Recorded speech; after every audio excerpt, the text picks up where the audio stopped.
उन लड़कों ने मुझे बहुत ज्यादा पैसे दिए और एक रात के लिए ले गए।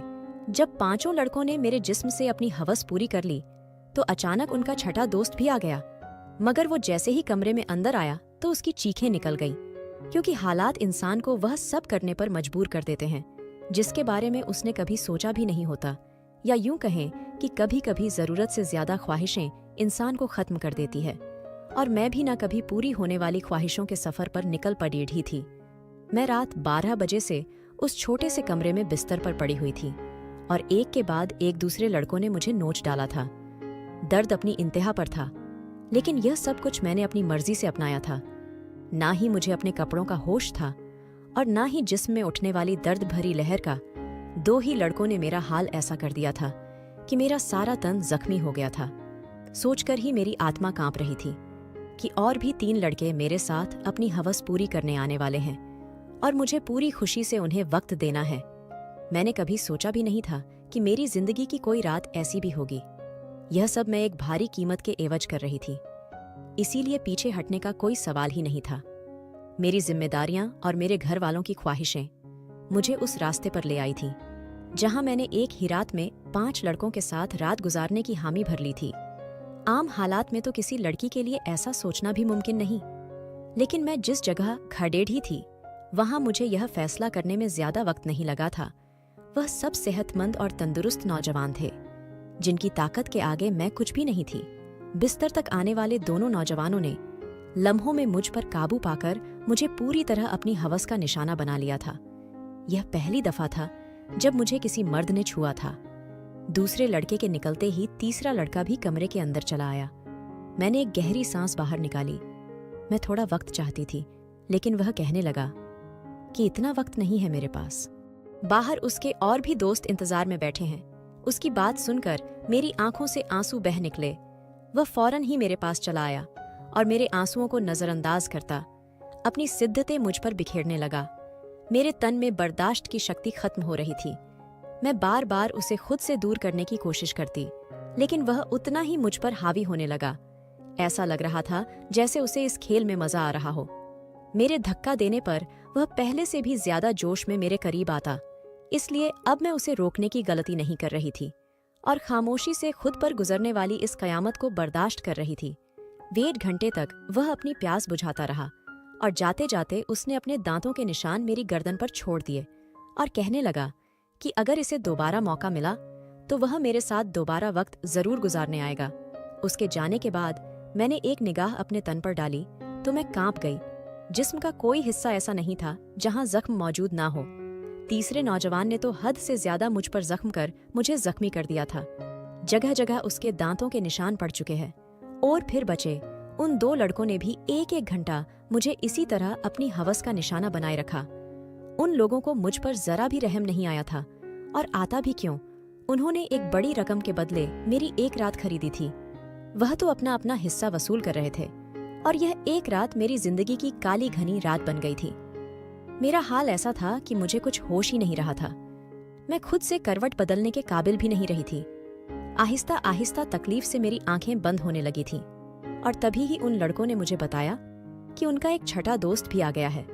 मुझ में इतनी हिम्मत भी बाकी नहीं बची थी कि मैं उन्हें इनकार कर पाती या इस बात का विरोध कर सकती। जैसे ही छठा लड़का कमरे में दाखिल हुआ और मेरे बिस्तर के करीब आया तो मुझे देखकर उसकी चीखें निकल गई। उसकी चीखें क्यों निकली, वजह जानकर आपके भी रोंगटे खड़े हो जाएंगे। मेरा नाम मधु है और मेरी उम्र सिर्फ 22 साल थी। मैंने ग्रेजुएशन कर रखी थी, लेकिन आज के दौर में ग्रेजुएशन कुछ भी नहीं होती। लोग बीएड करके भी डिग्रियां हाथों में लिए सड़कों की धूल समेट रहे होते हैं। इस बात का सही तरीके से अंदाज मुझे उस वक्त हुआ जब मैं नौकरी की तलाश के लिए निकली। हर कंपनी के आगे नौजवानों की एक बड़ी सी लाइन लगी होती है जो अपनी बारी के इंतजार में थे। ऐसे में मुझ जैसी लड़की को नौकरी कहाँ मिल सकती थी, जिसके पास ना ही तजुर्बा था और ना ही कोई बड़ी डिग्री। मगर नौकरी ढूंढना मेरी सबसे बड़ी जरूरत बन चुकी था, क्योंकि बाबा के स्वर्गवास ने हमारी कमर तोड़ दी थी। बाबा घर में एक अकेले ही कमाने वाले थे और हम 3 बहनें बिन ब्याही घर में मौजूद थीं। मेरी बड़ी बहन पढ़ी लिखी नहीं थी, इसीलिए कमाने की जिम्मेदारी उसकी बजाय मेरे कंधों पर आ गई थी। मैं घर से बाहर निकली तो मेरे होश ठिकाने आ गए। मैं तो बाहर की दुनिया को बहुत आसान समझ रही थी, लेकिन अब मुझे समझ आया था कि बाबा कितने जतन करके हमारे लिए रोटी कमाते थे। मैं हमेशा ही बाबा से इस बात पर नाराज रहती थी कि वह हमारी ख्वाहिशें पूरी नहीं करते। मेरी नाराजगी पर बाबा का चेहरा हमेशा उतर जाता। वो बड़ी मोहब्बत से मुझे पुकार कर कहते, मधु बेटी, तू फिक्र ना कर, एक दिन तेरे भाग भी जाग उठेंगे। लेकिन मुझे वो दिन अपनी किस्मत में आता नजर ही नहीं आता था। और फिर बाबा नींद में ही ईश्वर को प्यारे हो गए। और जब हम पर सुबह यह बात खुली कि बाबा हमारे बीच नहीं रहे हैं, तब हमें इस बात का एहसास हुआ कि बाबा हमारे लिए कितने अहम थे। जब तक वह हमारे सरों पर मौजूद थे, कम से कम दुनिया की बुरी नजरों और रोटी जैसी बुनियादी जरूरत से तो हम वंचित नहीं थे। बाबा के निधन के कुछ दिन बाद तक तो आस पड़ोस वालों और खानदान वालों ने हमारी मदद की, लेकिन आहिस्ता आहिस्ता सभी अपनी जिंदगियों में बिजी हो गए। आज के दौर में कौन किसी का पेट पाल सकता है। मजबूरन मुझे ही नौकरी की तलाश के लिए घर से निकलना पड़ा और मुझे समझ आ गया कि औरतों के लिए बाहर की दुनिया किस कदर मुश्किल है। किसी भी कंपनी में मुझे नौकरी नहीं मिली थी। हर कंपनी के बाहर हजार हजार नौजवान पहले ही खड़े होते। मैंने स्कूलों का रुख किया तो यह देखकर मेरी हालत खराब हो गई कि आधे दिन से भी ज्यादा काम करने के बदले सिर्फ 6,000 मिल रहे थे, जिसमें से घर के बिल में सारे रुपए चल जाते। इसमें भी हर स्कूल वाले मुझसे मेरा तजुर्बा पूछते और मेरा मुंह खाली रह जाता। बहुत तलाश करने के बावजूद भी कोई नौकरी ना मिली तो मेरी एक दोस्त के भाई के जरिए से मुझे एक पिज्जा हाउस में वेटर की नौकरी मिल गई। यह शहर के एक भीड़ भाड़ इलाके में बना हुआ पिज्जा हाउस था, जहां हर वक्त ही मर्दों की बहुत ही ज्यादा भीड़ रहती थी। काले रंग का फिटिंगदार पेट कोट मेरे हवाले कर दिया गया, जिस पर पिज्जा हाउस का नाम लिखा था, और मुझे अगले दिन से ही नौकरी पर बुला लिया गया। उस नौकरी के बड़े अजीब अजीब से काम थे जो मुझे पूरे करने थे। उन्हें एक मॉडर्न सी लड़की वेटर के नाम पर चाहिए थी, जिसके छोटे छोटे से बाल कंधों पर फैले हुए हो और वह बहुत सारा मेकअप करके डाइनिंग हॉल में खड़ी हो। मैं यूनिफॉर्म अपने बैग में डालकर वापस घर लौट आई थी। मैं अभी तक फैसला नहीं कर पाई थी कि मुझे यह नौकरी करनी है या नहीं, क्योंकि यह मेरे लिए एक बहुत ही मुश्किल काम था। बाबा की मौजूदगी में कभी बिना जरूरत घर से निकलने की नौबत भी पेश नहीं आई थी, और पिज्जा हाउस में तो इतने सारे मर्दों के बीच इतने तंग कपड़े पहनकर खड़े होना मेरे लिए एक बहुत ही घुटन भरा काम था। मगर भूख इंसान से सब कुछ करवा ही लेती है।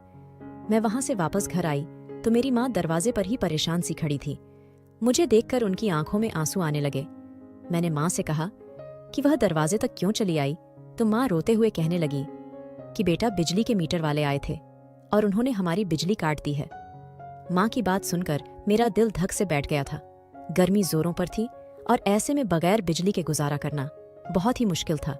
लेकिन पिछले 2 महीने से हम बिल नहीं चुका पाए थे और शायद इसीलिए हमारी बिजली काट दी गई थी। माँ के आंसू ने मेरे लिए फैसले को बहुत आसान कर दिया था। मैंने माँ को गले लगाया और उन्हें बताया कि मुझे एक अच्छी जगह नौकरी मिल गई है और कल से मुझे नौकरी पर जाना है। माँ ने मेरे सर पर हाथ रखकर कहा कि अब तुम ही मेरा बाजू हो और तुम्हें ही अपनी दोनों बहनों की शादियां करानी है। माँ ने एक भारी जिम्मेदारी मेरे कंधों पर डाल दी थी और मैं सोच रही थी कि मैं यह जिम्मेदारी कैसे निभाऊंगी, लेकिन मुझे ही यह फर्ज निभाना था। माँ पूछ रही थी कि मुझे नौकरी कहाँ मिली है, लेकिन मैं उन्हें नहीं बताना चाहती थी कि मुझे कहाँ नौकरी मिली है। इसीलिए मैंने माँ से कह दिया कि एक बड़ी सी कंपनी में एक अच्छी नौकरी मिल गई है। मेरी नौकरी का वक्त दोपहर 3 बजे से रात 11 बजे तक था और यह बात मैंने बड़ी मुश्किल से माँ को बताई थी। मेरी नौकरी का वक्त जानकर वो हैरत से मेरी तरफ देखने लगी कि यह कौन सी कंपनी है जहां दोपहर 3 बजे बुलाया गया है। मैंने झूठ कह दिया कि यह एक मल्टीनेशनल कंपनी है जो 22 घंटे चलती है।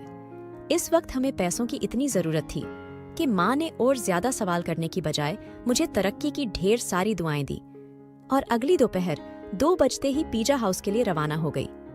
मुझे क्या खबर थी कि यहाँ से मेरी किस्मत मुझे कहाँ ले जाने वाली है।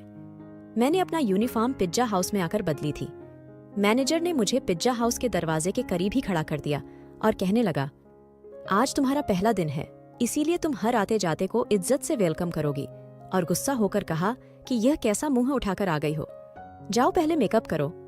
मैनेजर की बात सुनकर मैं शर्मिंदा हो गई, क्योंकि मेरे पास मेकअप नहीं था। वहां मौजूद एक दूसरी लड़की ने अपने मेकअप से मुझे गहरी सुर्खी लगाई। वह बड़ी तेजी से मेरे चेहरे पर अपना हाथ चला रही थी और उसके बाद जब मैंने आईने में खुद को देखा तो हैरान रह गई। मुझे मालूम था कि मैं खूबसूरत हूँ और मेरा रंग भी बहुत साफ है, लेकिन थोड़े से मेकअप के बाद मैं पूरी तरह निखर गई थी। मैं खुद को आईने में देख रही थी जब वह लड़की कहने लगी कि यह लोग खूबसूरती देखकर ही तो यहाँ रखते हैं, वरना काम करने को तो बहुत से लोग मिल जाते हैं। मैं जान गई थी कि यह नौकरी मुझे मेरी काबिलियत की वजह से नहीं, बल्कि खूबसूरती की वजह से मिली है। नौकरी का यह पहला दिन मेरे लिए बहुत ही भारी था। मैं 3 बजे से दरवाजे पर खड़ी आने जाने वाले मर्द और औरतों को वेलकम कर रही थी। यहाँ औरतों की तादाद कम ही आती थी, ज्यादातर मर्द ही आ रहे थे। रात गए तक मेरे पैरों में बहुत ज्यादा दर्द हो चुका था और अभी मुझे वापस बसों के धक्के खाते हुए घर भी पहुंचना था। 12 बजे के करीब मैं घर पहुंची थी। माँ मेरे इंतजार में जाग रही थी। मैंने माँ के साथ बैठकर खाना खाया और फौरन ही बिस्तर पर लेट गई। मुझे बाबा की बहुत याद आ रही थे। बाबा मेरे सबसे ज्यादा नखरे उठाया करते थे, फिर भी मैं हमेशा उनसे किसी न किसी बात पर रूठ जाती थी। पैरों की तकलीफ से तड़पते तड़पते कब मुझे नींद लग गई पता ही नहीं चला। अगले दिन मैं फिर 2 बजे के करीब घर से निकल गई थी। आज मुझे दरवाजे के पास खड़ा नहीं किया गया था, बल्कि ऑर्डर लेने का काम दिया गया था। यह काम मुझे थोड़ा सा आसान लगा था, लेकिन कुछ ही देर में अंदाजा हो गया कि यह काम बिल्कुल भी आसान नहीं था। मैं जिसके पास भी ऑर्डर लेने के लिए जाती, उनमें से अक्सर मर्द मुझे सर से पांव तक देखते और मुस्कुराते। बदले में मुझे भी मुस्कुराहट जाहिर करनी पड़ती, क्योंकि यह मेरी नौकरी का नियम था। जानबूझकर ऑर्डर देने में काफी वक्त लगाते और कभी कभी तो ऑर्डर देते वक्त इस कदर करीब आ जाते कि मेरा सांस रुकने लगता। यह पिज्जा हाउस मुझ जैसी वेटर की वजह से ही चल रहा था। इस बात का अब मुझे अच्छी तरह अंदाजा हो गया था कि यहाँ आने वाले ज्यादातर मर्द लड़कियों की वजह से ही आते थे। दिन तेजी से गुजर रहे थे और मुझे यहाँ नौकरी करते करते महीना हो गया था। उस एक हफ्ते में काफी कुछ ऐसा हुआ जो मेरे लिए बहुत ही अजीब था। मर्दों की अजीब अजीब निगाहें, ऑर्डर देने के बहाने करीब आना और डबल मीनिंग शब्दों का तबादला। लेकिन उस नौकरी की सबसे अच्छी बात यह थी कि तनख्वाह से हटकर उस 1 महीने में टिप के काफी पैसे जमा हो गए थे। मैंने उन पैसों से बिजली का बिल पे किया था। आहिस्ता आहिस्ता मैं पिज्जा हाउस के माहौल की आदी होती जा रही थी।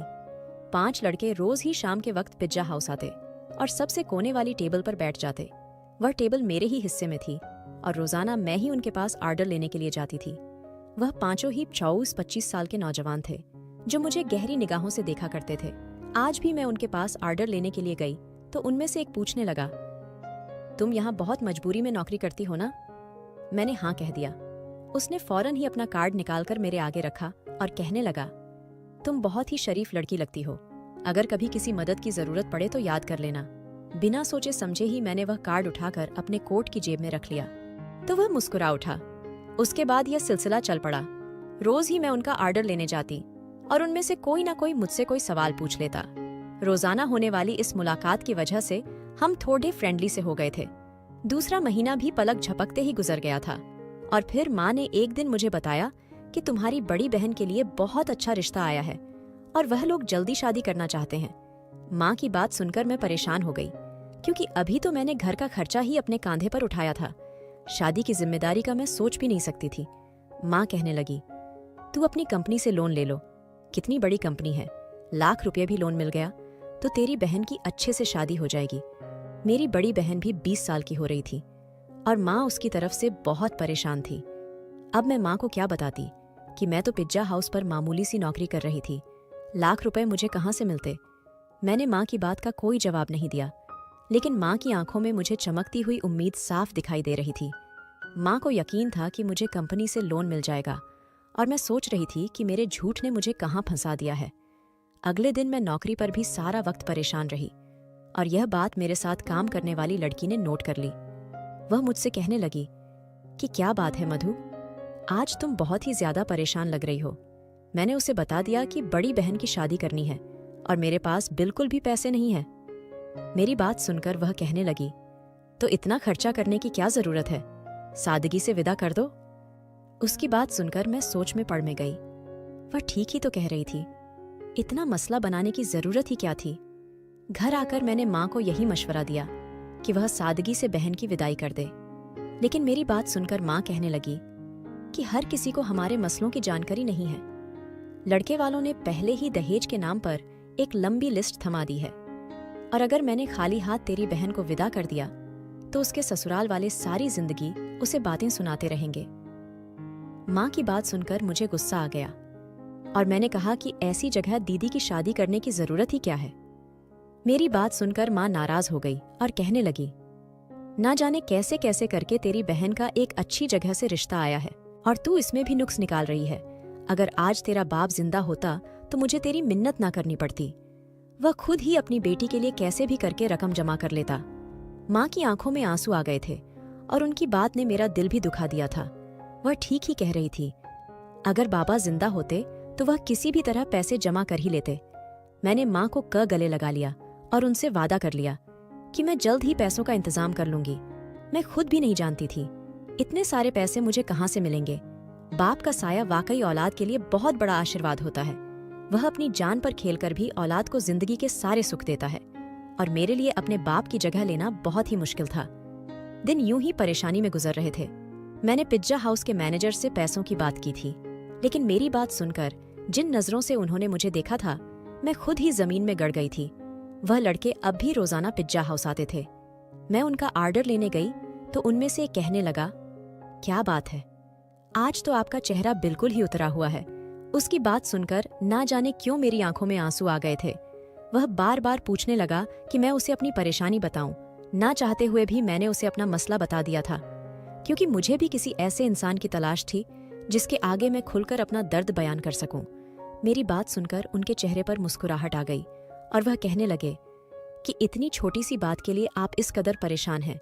हमने आपको अपना कार्ड इसीलिए दिया था कि कोई भी परेशानी हो तो आप हमें याद कर ले।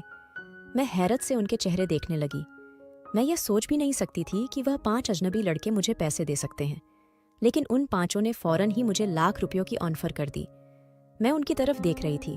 वह कहने लगे, 1 लाख रुपये देना उनके लिए कोई बड़ी बात नहीं है, लेकिन मुझे भी उनके कुछ काम आना होगा। उनकी बात सुनकर मैं ठिठक गई। उन लड़कों को मुझसे क्या काम हो सकता था, यह बात समझने में मुझे ज्यादा देर नहीं लगी थी। मैंने फौरन ही घबराकर कहा कि मैं एक शरीफ घराने से संबंध रखती हूँ और मैं कोई गलत काम नहीं कर सकती। वह हंसकर कहने लगे कि हमने सिर्फ पेशकश की है, कबूल करना ना या ना करना आपकी मर्जी है, लेकिन आज के दौर में 1 लाख आपको कोई भी नहीं देगा, चाहे वह आपका करीबी रिश्तेदार ही क्यों ना हो। बात तो उनकी भी बिल्कुल ठीक थी, लेकिन मैं अपनी इज्जत गिरवी रखकर लाख रुपया हासिल नहीं करना चाहती थी, इसलिए मैंने उन्हें साफ इनकार कर दिया। मैं हालात से पूरी तरह थक चुकी थी और ऐसे ही थकी हारी जब लौटकर घर आई तो मेरी माँ और बहन मेरे इंतजार में थी। माँ ने बताया कि दीदी के ससुराल वाले 1 महीने बाद ही शादी की बात कर रहे हैं और वह दीदी के साथ साथ छोटी को भी अपने छोटे बेटे के लिए लेना चाहते हैं। इसी तरह एक खर्चे में दोनों शादियां हो जाएंगी। छोटी के रिश्ते का सुनकर जहां मुझे खुशी हुई थी, वही 1 महीने का वक्त सुनकर मेरी जान निकल गई थी। पैसों का कोई इंतजाम ना हो सका था और माँ मुझसे उम्मीद बांधे बैठी थी। मैंने एक नज़र अपनी दीदी के चेहरे पर डाली, जहां बहुत समय बाद खुशी की रौनक नजर आ रही थी। मैं भी दीदी के ससुराल वालों से मिली थी। वह लोग वाकई बहुत अच्छे लोग थे, लेकिन आज के दौर में सादगी और बगैर दहेज के कौन दुल्हन विदा करवाता है, वह भी इसी समाज में रहने वाले थे। मैं अपनी बहनों की खुशी को हमेशा कायम देखना चाहती थी। मैंने माँ से कहा कि आप शादी की तारीख पक्की कर दे, पैसों का इंतजाम हो जाएगा। मेरी बात सुनकर तो घर में खुशी की लहर दौड़ गई थी, मगर वह लोग इस बात से बेखबर थे कि ये खुशी उन्हें मेरी आबरू की बर्बादी के बदले हासिल होने वाली थी। अगले दिन मैंने उन 5 लड़कों से हामी भर ली। वो मुस्कुराकर कहने लगे कि हम जानते थे कि आप जरूर मान जाएंगी। उन 5 ने एक रात के लिए मुझे अपने साथ ले जाने की बात की थी। मैंने माँ को बता दिया कि साल के आखिर की वजह से कंपनी में काम बहुत ज्यादा है और मुझे एक रात कंपनी में ही गुजारना होगी। कंपनी ने मेरा लोन मंजूर कर लिया है, इसीलिए मैं उनकी बात मानने में मजबूर हूँ। लोन पास होने की बात सुनकर माँ इस कदर खुश हो गई कि उन्होंने मुझे रात रुकने की इजाजत भी दे दी और मैं पिज्जा हाउस से छुट्टी होने के बाद उन 5 लड़कों के साथ चली गई। उन 5 ने मुझे अपनी दरिंदगी का निशाना बना डाला और जब छठा लड़का अंदर आया तो मुझे देखकर उसकी चीखें निकल गई, क्योंकि पूरा बिस्तर खून में भीगा पड़ा था और मैं अपनी जिंदगी की शायद आखिरी सांसें ले रही थी। उसने तुरंत ही मुझे अपने बाजुओं में उठाया और गाड़ी में डालकर एक छोटे से अस्पताल में ले आया, जहां शायद उसका कोई जानने वाला ही डॉक्टर था। कई घंटे आईसीयू में रहने के बाद मेरी हालत कुछ बेहतर हुई, लेकिन मेरा जख्मी तन मेरी बर्बादी की गवाही दे रहा था। वह लड़का उन 5 का ही दोस्त था, लेकिन उसके अंदर इंसानियत अभी बाकी थी। और उसे मुझ पर रहम आ गया था, वरना शायद मैं उसी बिस्तर पर दम तोड़ जाती। मैंने माँ को फोन करके बता दिया था कि मेरी कंपनी से छुट्टी नहीं हुई है। उस लड़के ने अस्पताल का सारा खर्चा खुद उठाया था और उसके दोस्तों से वो लाख रुपये लेकर मुझे दिए थे। वह पांचों बहुत ही अमीर कारोबारी लोगों के बेटे थे, जो चाहते तो बगैर मुझे बर्बाद किए भी मेरी मदद कर सकते थे। मेरे ठीक होने पर मुझे अस्पताल से छुट्टी मिल गई थी और रकम भी मेरे हाथ आ गई थी। लेकिन अब कुछ भी पहले जैसे नहीं रहा था। उस लड़के ने मुझे अपनी फैक्ट्री में नौकरी की ऑफर दी थी और यकीन दिलाया था कि मैं वहां इज्जत से नौकरी कर सकूंगी। आज मेरी दोनों बहनों की शादी हो गई और मैं उस लड़के की फैक्ट्री में नौकरी कर रही थी। एक बात मैं अच्छी तरह जान गई थी कि आज के इस दौर में बगैर किसी मतलब के मदद करने वाले लोगों की गिनती ना होने के बराबर है। हमेशा नौकरी करने वाली लड़कियों को इज्जत की नजर से देखें, क्योंकि वह बहुत ही मजबूरी की हालत में अपने घरों से निकलती है, चाहे फिर वह तंग कपड़े पहनकर किसी पिज्जा हाउस के दरवाजे पर ही क्यों ना खड़ी हो। दोस्तों, वीडियो कैसा लगा कमेंट करके जरूर बताना और हाँ, लाइक, चैनल को सब्सक्राइब जरूर करना।